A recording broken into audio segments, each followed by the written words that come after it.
വന്നിരിക്കുന്നത് ഉരുളൻകിഴങ്ങ് വെച്ചിട്ടുള്ള റെസിപ്പി ആയിട്ടാണ്. അപ്പോൾ അത് തയ്യാറാക്കി എടുക്കുന്നത് എങ്ങനെയെന്ന് നോക്കാം.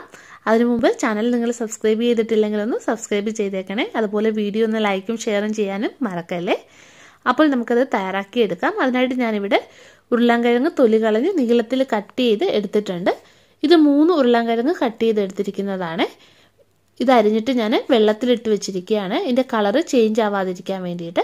ഇടത്തരം സൈസിലുള്ള 3 ഉരുളൻകിഴങ്ങാണ് ഞാൻ എടുത്തിട്ടുള്ളത്. അപ്പോൾ ഇനി ഇതിൻ്റെ മെഴുക്കുവരട്ടി നമുക്ക് തയ്യാറാക്കുന്നത് എങ്ങനെയെന്ന് നോക്കാം. അതിനായിട്ടൊരു പാൻ വെച്ച് ചൂടായിട്ടുണ്ട്. ഇതിലേക്ക് വെളിച്ചെണ്ണ ഒഴിച്ചു കൊടുക്കാം. എണ്ണ ഒന്ന് ചൂടായിട്ട് വരുമ്പോൾ ഇതിലേക്ക് 3-4 വെളുത്തുള്ളി ചതച്ചത് ചേർത്ത് കൊടുക്കാം. ഇനി ഇതൊന്ന് ഇളക്കിയെടുക്കാം. ഇനി ഇതിലേക്ക് ഒരു ചെറിയ സവാള അരിഞ്ഞത് ചേർക്കാം.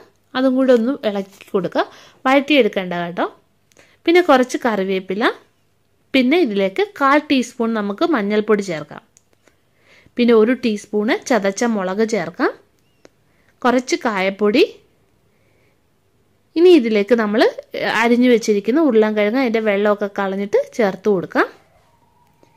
ഇനി ഇത് നല്ലോണം ഒന്ന് ഇളക്കി യോജിപ്പിക്കാം. ഇനി ഇതിലേക്ക് ആവശ്യമായിട്ടുള്ള ഉപ്പും കൂടെ ചേർത്ത് കൊടുക്കാം.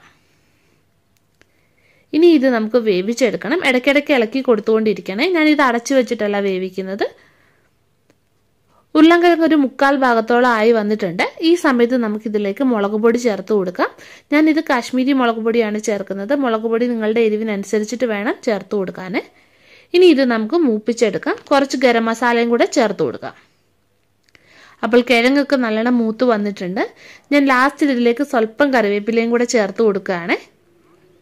ഇനി ഇതിൻ്റെ ഫ്ലെയിം നമുക്ക് ഓഫ് ചെയ്യാം.